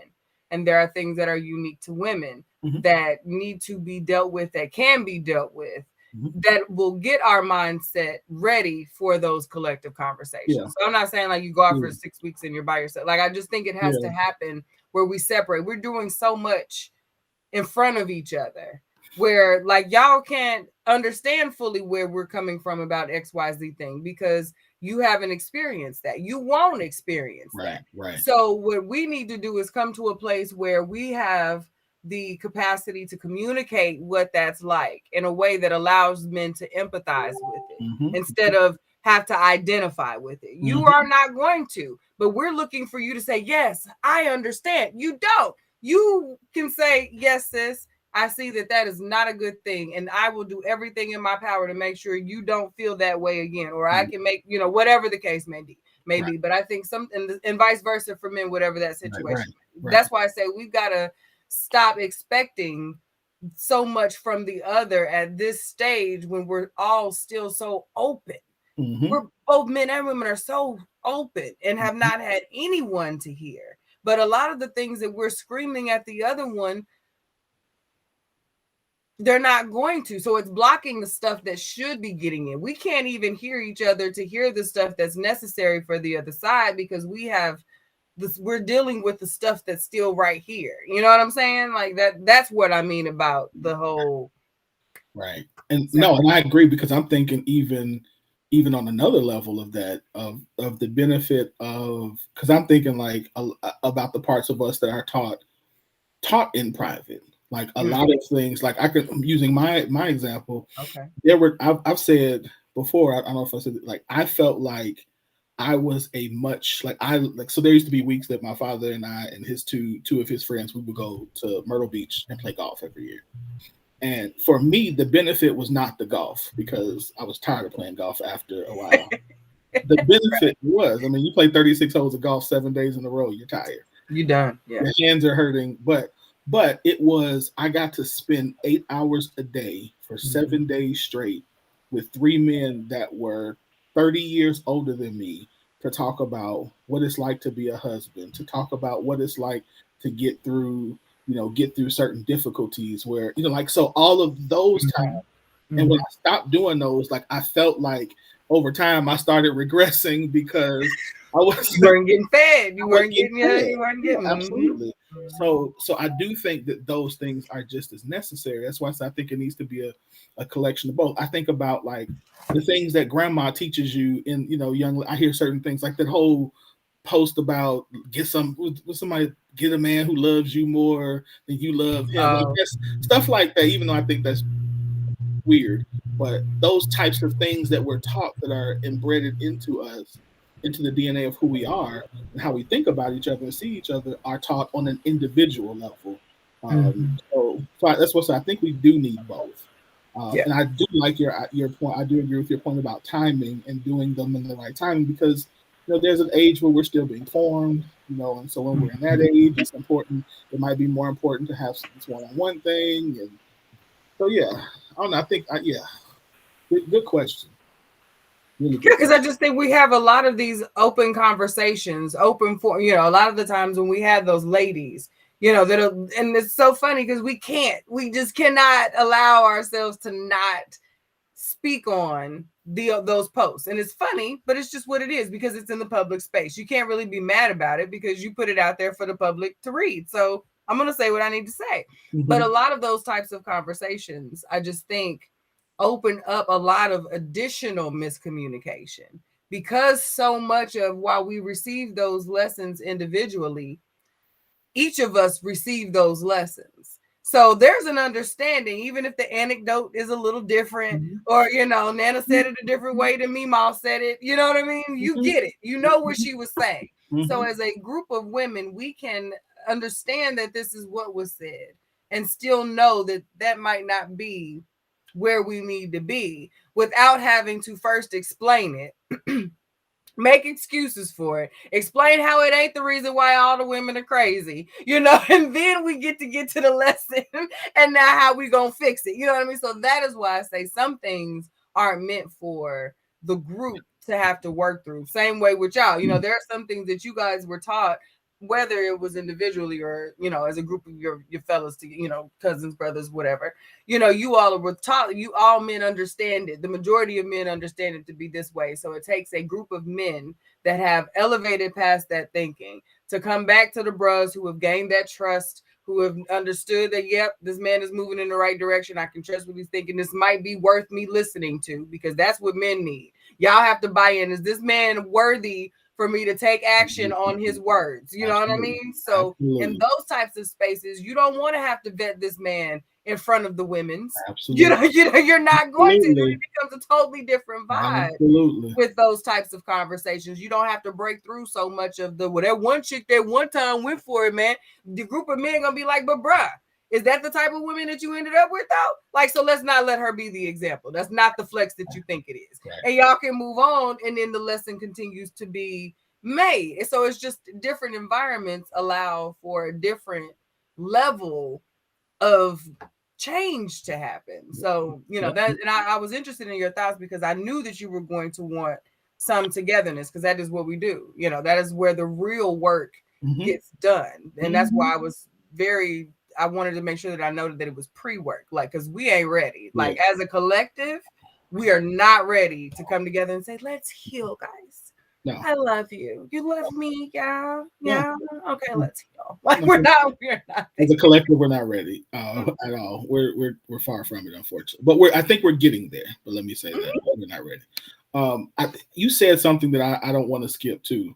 You said and you didn't say this directly, but you alluded to this this way that we have to do it. So you said that we have to be willing to hear, like, and what I heard was, we have to, if we're going to do this, if we're going to put ourselves in this position of vulnerability, of not trying to, appear strong or weak all the time, appear strong all the time, that we have to really rechange the way we engage each other to be really more humble. Like, there's across the board, there's this massive amount of pride that comes up anytime we're confronted with something that we do wrong, or pride that comes when we actually are being weak, and it's covered by pride or anger or whatever. Yeah. That we have to be humble enough to first of all allow somebody to do that, and then second to say, you know what, I need to listen. Let me shut up for a minute and really listen to how I'm showing up for other people, and B, maybe I don't see where I am. Maybe though I think I'm okay, I'm really not, especially if people who I care about are telling me that I'm not okay. So I feel like we can't miss this idea, or this miss this perspective that a lot of us, our strength is really not allowing us to hear, because we won't be humble enough to shut up and listen to Right. the other person and let somebody kind of, yeah, show us what we're wrong. And see, that takes trust. That takes trust. I have to trust that you have my best interest at heart and your correction. In basic life, in basic things, okay, Yeah, fine. Yeah, if I did that wrong, yeah, you can tell me I need to do better at this thing, because it's a step that I can do. I can go back. Oh, I hit C instead of D, and that I can fix that. But when it comes to your character, your core, your values, the way that you're doing life, for me to humble myself, I must first trust you and your your absolutely. your thoughts to on me and my Towards me, character and yes, how I'm towards doing me. life. Yeah, yeah, Yeah, to be willing absolutely. to hear that. And that's why, and right now I don't think we trust each other enough. We But see, recognize that there's pain, but I don't think we trust each other enough and with what that does that, and to be what does, think fixed. about this though, Q, and you're right. But Mhm. what does that say about the state of our relationships? Where if you mean to tell that you have no one in your life Yeah. who you trust enough to believe that they love you enough that they can deliver news that you are dysfunctional, Mm. and that you're not showing up as well as you might think so, or that, you know what, in that area, like you immature, like you think you got it together, but your stuff stinks. Like, what does Mhm. that say about us, if we have no one that can do that to I us? think we have these people. We just don't seek these people. Like, let me we have people around us that are willing to be those people for Yes, us. but do But we trust rarely are them? those people going to beat you over the head with telling you I'm that person. Absolutely. So it takes a level of us saying, okay, that's where that humility that you're Yeah, talking about comes in yeah, from. You got to be able to seek those people. So yeah. I don't think we don't have them. I just No, I don't think think they're that, all around. Yeah, I just I think we don't. all have them. I'm just saying, but if you don't feel like you have someone, to your point about that, you have to trust that person to do it. If you don't feel like you have somebody that you can trust to do that, what is that saying? Like, what is that saying about? So, to me, what it could potentially be saying is, maybe the issue is not that you don't trust them, but maybe it's that you don't trust yourself. Maybe you don't feel good enough about yourself that you can hear that and still recognize that, though they're telling me something bad about myself, it doesn't mean I'm a bad person. Yeah. And lies feel good. Like, I mean, that might be true, but lies feel good. Yeah, the right. People know who they people are that's gonna tell them the truth, and they avoid them damn people like the plague. Because I don't want to hear that right now. This right here feels real good. This Yeah, fronting feels good. yes, it does. And It it's does. until the people just show up on your doorstep and say, "I'm not going until you open this door," Yeah, because we're gonna have to talk. That's I got something to say to you. I saw you go down the meat aisle when you was headed down the milk aisle because I was coming up the butt aisle. I saw you, but you I'm right. here now. You know Yes, what I you mean? Like, we need those types of people that's just gonna show up and not go nowhere, because we're not. That is what I think is more the thing than anything. It's not a lack of people. If anything, I think we're some of the most enlightened, in touch, in tune, ready to, like I said earlier, open. All of the things are happening to get us ready to do all of this work. But because that's uncomfortable for just a while, we are running from it. So it's just a matter of, we don't want to. Like, we don't want to find those people. We don't want to have these conversations. I don't right. want to get in the room with the 5 men that break me all the way down. I don't want to get in the room with the 3 women in the world that can shut me up and make me pull my skirt down because I feel it's too long, even though it's touching my knees. You know what I mean? Just because my leg is out, I got to be able to get my stuff together. These women make me close my mouth. Like, we run from those folks. That's not fun. We want to go and have all the big fun right now. What is it? What is it? You want to go to the big city? You want to have big fun? We in our having big fun stage right now. Yeah. We'll be back on the Yeah. couch in a little bit, getting our little lessons. We'll be back. Yep. Yeah. Yep. Yep. Yeah. The other thing I was going to say about that too, about humility, is that the humility also puts us um, in a space where we can, where somebody can respond to us the wrong. So if we're the person going to, to somebody and saying, hey, this is, and they address us wrong, or somebody treats us wrong, or if we're in a relationship with somebody and they don't respond the way we want, that we're humble enough to respond, still respond in kind.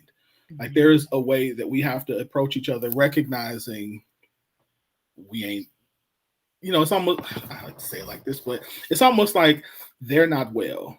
So I have to approach them like there's a possibility when I say this, they're not going to take this well. And I can't respond. How I know they're going to take it. I can't bring the fire. I can't fire back on them like I want to. Like I got to be meek enough to still treat them respond a certain way. And again, doesn't mean let yourself be abused, but they might not receive this well today. So I have to be humble enough, I have to be patient enough, I have to be loving enough to give them the space, knowing that what I said is going to, at some point, it's going to come back in their mind, and they're going to be like, you know what? Q did tell me that 6 months ago, and here it is. Okay, now let me.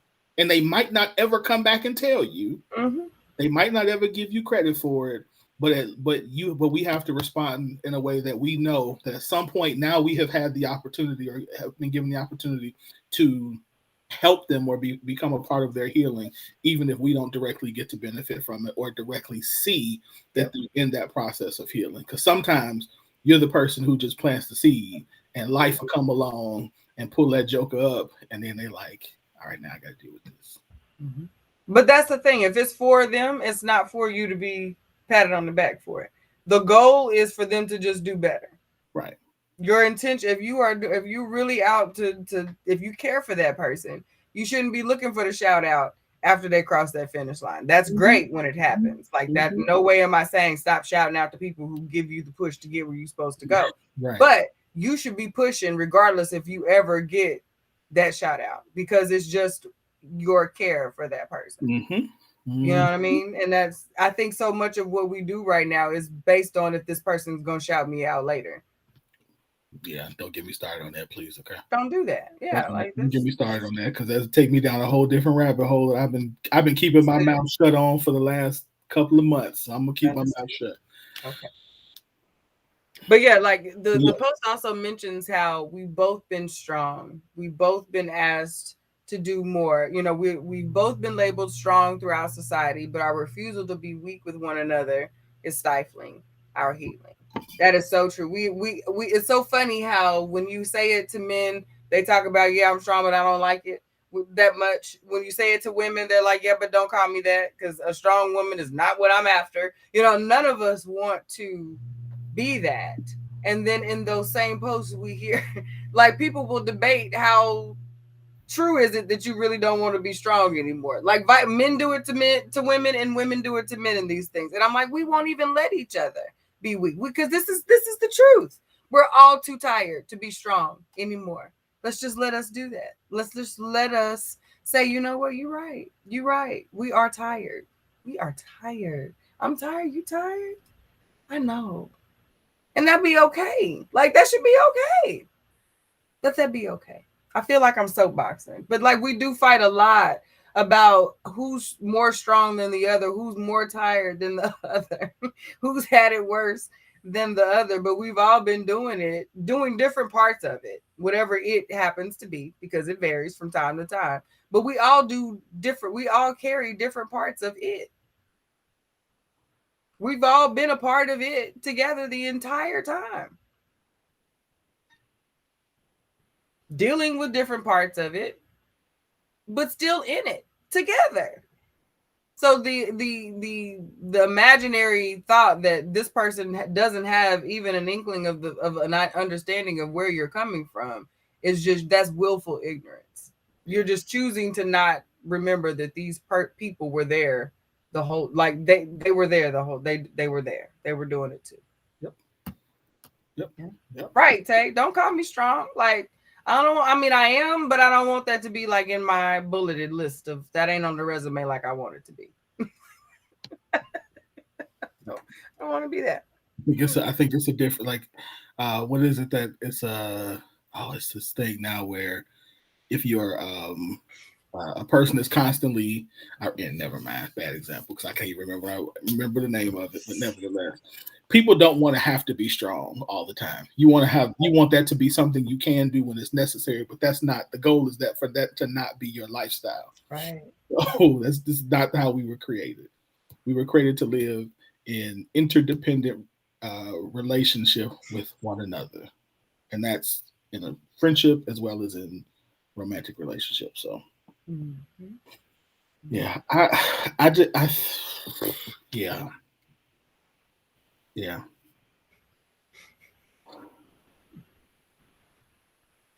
Because we need each other. We do. We more do. than more than we recognize. Mm-hmm. And are willing to admit right now. This, yeah. I don't think we understand how incomplete we are when we don't have a healthy other person. Like, and that doesn't mean, and it's not talk. That's not talking about just relationships. Like, so single people don't be like, wait, no, it's not.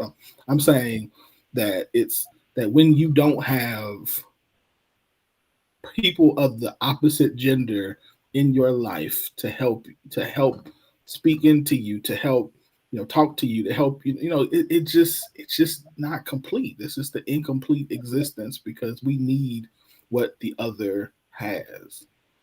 Like we in on all levels, on a business level, on a spiritual level, on an emotional level, on a like a physical level, like every level we need each other. And we don't recognize just how bad we need each other until you are out here creating the whole dysfunctional thoughts about other people other than other gender that's so far off. You're like, wait, that ain't even close to what they're thinking or what they need or what they want or what they desire. But a whole bunch of dudes and got in the room and just done figured out what women want. Like, No. Yeah. no, no, that's not what they're saying at all. It's not what they need. Mm-hmm. Yep. We have to be willing to hear the other when we say this is what we need and accept that for what it is. But I think that's one of those things where we have to do um we have to come to that conversation with a certain amount of understanding so that when we say, okay, I understand this is the problem, I understand this is the pain point, what is it, this what's the resolution? Oh, okay, okay, yep, I understand that, we can do that. That is an acceptable resolution. We can do that. We can work on that and go on and move on. But at this point, we're still in the denial stage that there is even something that needs to be worked on, discussed, talked about. We're still debating if this is even a thing that we should even talk about. And we are very much, you could tell even the way that each of us have different skill sets. If we were meant to be independent, not necessary, not, independent of each other, even not even romantically. If one, that should say it in itself. If we were meant to be by ourselves, we would be able to reproduce and not have no problems, period, dot, the end, without the other person. But that obviously is not the case. Okay. But the fact that like there are skills for that are necessities for us to be able to grow and function and thrive, like just thriving is necessary. Babies that are not given other skin to skin contact don't live based on failure to thrive. That thriving comes from others. Yes, they can do for themselves, but at that very, very beginning stage, it's simply that skin to skin heartbeat, that care for, that compassion. I see you, I feel you. Your warmth meshes with my warmth. That at that level of our lives, that is the basics that we need. So this whole we've gotten so hurt that we don't need don't need anybody. That in itself is a trauma response. That in itself is a trauma response. Absolutely. Yeah. You are We are absolutely. wired for love. Yes, we are. Yes, we are. Yep. Look at that young picture right there. Need my mother to change her profile picture. I ain't got no gray in that beard. She said it's wired for love. That's why she likes it. That photo is wired for love. Her favorite things right there. Yeah, yeah. We I don't get it. You ain't about to have me living nowhere without no women. Sorry. No, I don't want to do that either. Mm-mm. I don't want to do that either. Some of my best growth has happened among really, really wise men, really open, grounded, wise men. I've had some of the best conversations, and I've learned the most about myself in rooms that have very, very wise men in them. Same here. I But can't. yeah, I'm not. Yeah.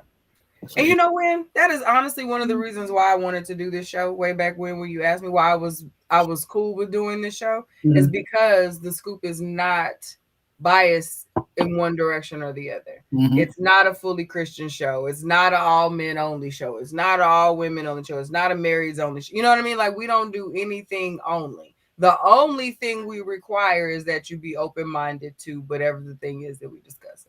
Yep. Because it is so necessary for there's correction for everybody. You know what I mean?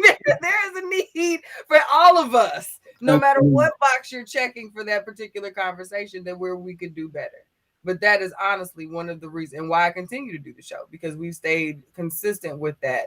Some people might not but we might have some shows that lean one way or the other way. That's an individual show among others, and we try to balance it out. But that is really one of the things that has kept me doing this work, is because it is for the healing of the collective us, as opposed to it's the reason why I keep doing it. Yeah, because it's important, very important. I get, and I'll say this: I get over the years, I've taken my beatings about it. I've taken some lashes about it, but I'm fine with it because because of that very thing. Like, I don't think that anybody is immune from wanting to be loved. There's not, everybody, all of us want to be loved. There's no one is immune from wanting to have better, healthy relationships. Yep. So, and no one is immune from having people in their life, or they should, who are not like them. And so I think, to your point, the fact that there is a space for everybody, any and everybody, is what makes us better. I am a better pastor because I specifically set myself in spaces that are not church spaces. Yeah. Because I have a different perspective, and I think we should do that. We definitely should do that. Because I don't just love just church people. Right. My nerves the worst sometimes. But another discussion. Another discussion. Yeah. That's another show. But yeah, so no, I agree. I think that's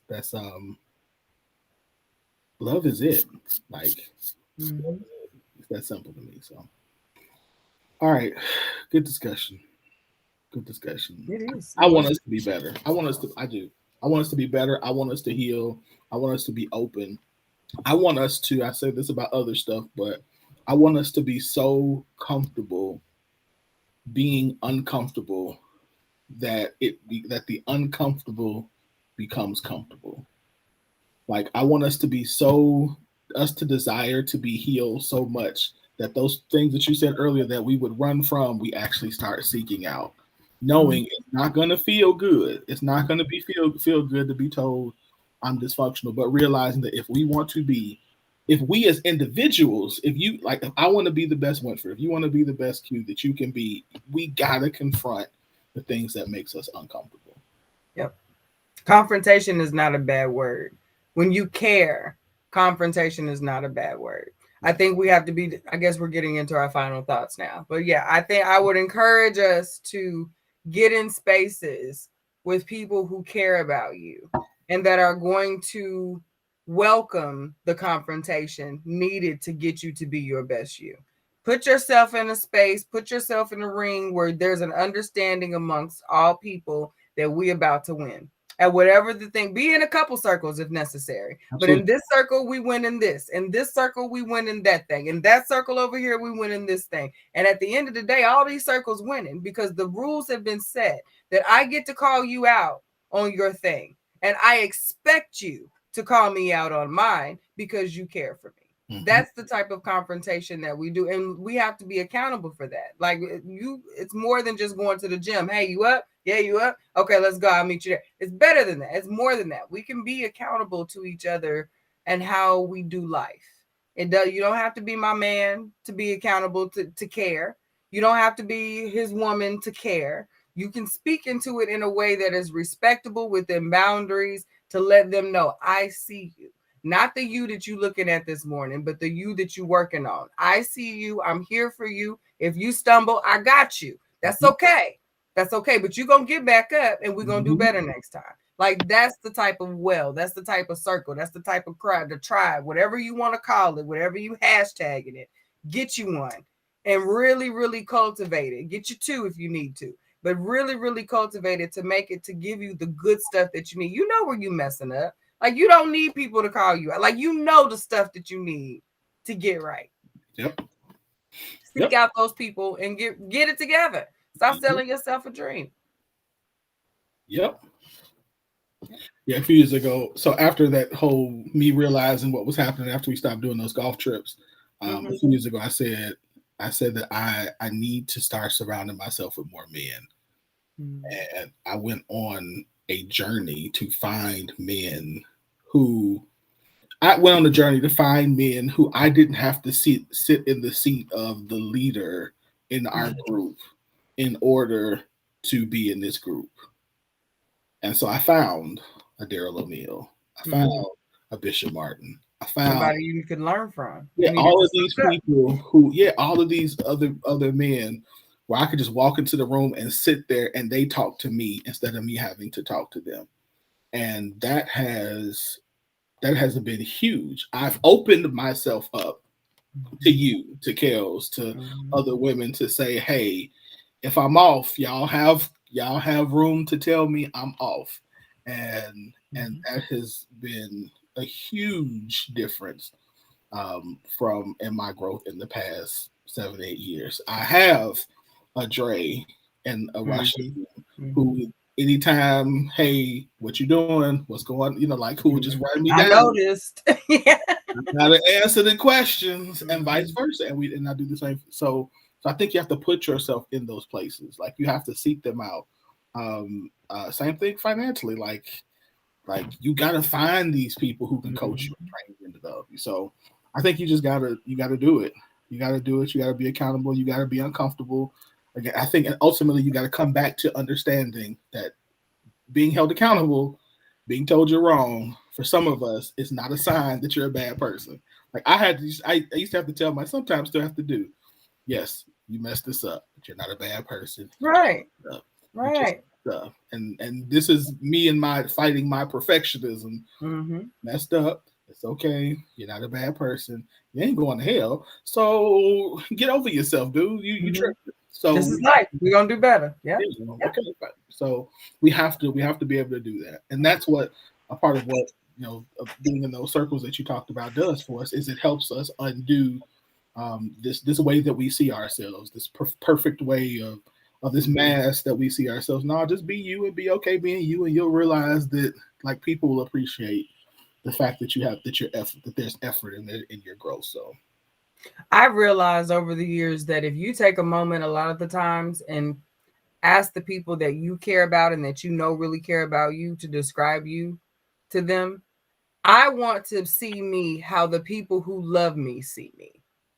And when you can get around people who open up you to you, that's how I knew I had found my sweet spot of people, because I ain't gonna front. Like what you did, the whole I'm going for a journey of men who I didn't have that journey. I didn't want to take that journey. I was not looking for a group of women. I've had a rough go at that. I was not, and you met me around that time. Yeah, I was over it. Like I'm cool. You said it too. You said it. Yep. You said it.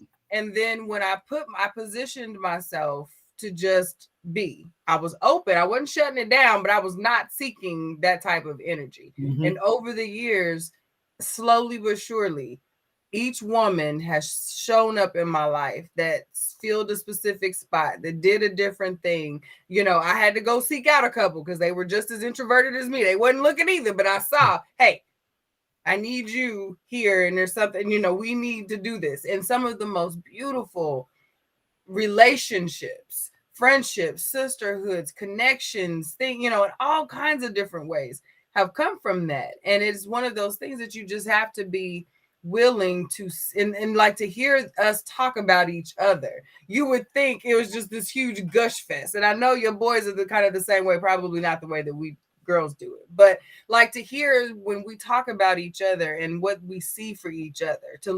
I look back at pictures of when we're at each other's things, celebrating each other, and to watch the expressions of the background of the people watching you win. Like, and when you get with that and you see how people see you, when they see the awesome that you're doing, that's what you want. You want to get around people that force you to see you better than you see you.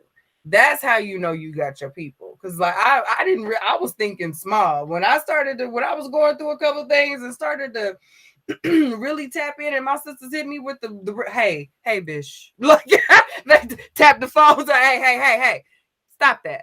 Like, do you know who you are? Like those types of conversations, when you get with those types of people, yeah, that's the work. That's when you can be vulnerable. That's when and they're out there. They're there. I can almost guarantee you that I didn't have to search far for the people. Like, they were there. I just hadn't opened. They didn't look like what I thought they were supposed to look like. You know what I mean? They didn't show up the way that I expected them to show up. But man, now that they're here, ain't no swaps, no take backs. We ride together. We stuck. No take backs. Straight up. Those chicks I pop Trump for. Okay, like that's period. And adding, and just like Wynn said about having the opposite gender, there's about 5 men in my life that have been consistently there, pouring in, counseling, calling me out, because I'm a strong-willed woman, and some women don't want to deal with it. Like, oh, Q on her, she'll figure it out. Now there are some men who will say, no, but sis, but wait. And I'm like, okay, yeah. All right. Let me go take a nap. All right, yeah. I'll be back. And I'll be back, but I'll own it. You know what I mean? That's why I've had to learn how to own it and correct that. You know what? Okay, yep, you got it. You're right. Yep, absolutely. But I think it's easier to do. It's easier to do. It gets easier over time. Mm-hmm. Like you said, because it comes back to trust. Like, okay, I know these people got my back. Yep. Okay. Mm-hmm. Okay. Mm-hmm. So yeah, it's been good. Any other final thoughts before we get off here? No, I'm good. I haven't talked enough. My mouth is dry.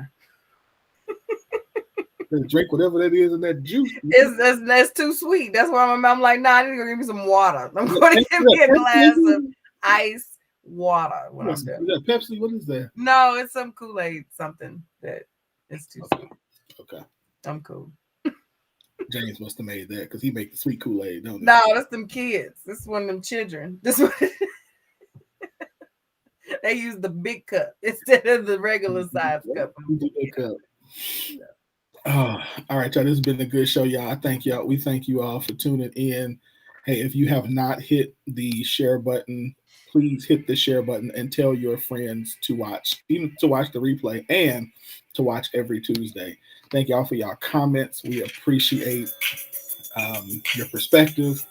Am I missing anything? Of course, get my book, Get Some Elegance by Design. Join us tomorrow on Clubhouse, 7 o'clock, and then advertise with us. What about the book? I did the book already. I did the book. I did it. Mike forgot. I did it, Mike. I promise, but I'm going to do it one more time. And Mike ordered his today, so thank you, sir. I appreciate you. So, yes, y'all get the book. Y'all be careful. If y'all have a problem with my site, sometimes it's doing some weird stuff. Let me know. We'll make sure you get it. But yeah, get y'all some Elegance by Design. There you go. So she holding up bottles and stuff. So. I was holding up your book. Books and bottles over here. So shout out to Lakeitha for the nice Elegance by Design shirt. I need to get me one. Yeah, y'all, great show tonight. Appreciate you all more than you know. Let's continue to heal. Let's continue to help one another. Let's continue to pour into one another because we need each other. Mm-hmm. We need each other more than we know. We need each other a ton. Yes, Mike, get the peppermint lotion. Exactly. Exactly. So y'all have a good night. Q, love you. Appreciate you. I see y'all next week. Bye, mama. Good night. Go to bed. Night.